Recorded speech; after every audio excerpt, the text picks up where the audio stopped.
Many states have done sports betting, but they basically allow casinos to run their own gambling operations.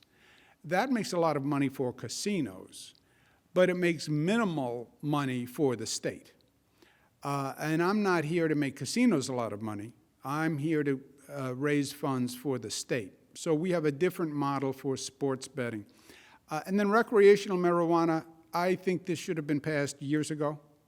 I think too many people have been imprisoned and incarcerated and punished.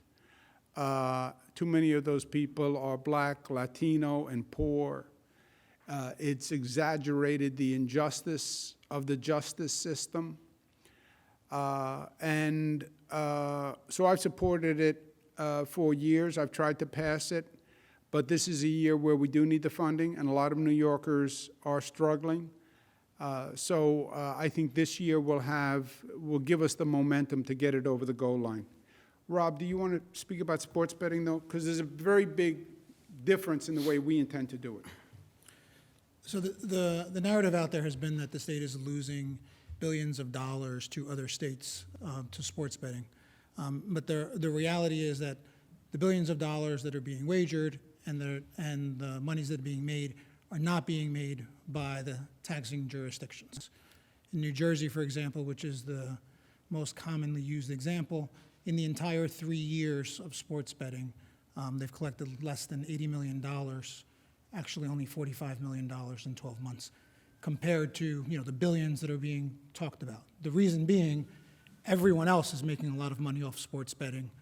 The jurisdiction where it's in, the state, is not. There are a few states that have done it a different way, where the state is contracts with the private sector who runs the sports books, but the state ends up getting the majority of what is left over after everything is returned to the bettors. So the difference between the two estimates would be between the state making somewhere in the neighborhood of $50 million a year versus $500 million a year.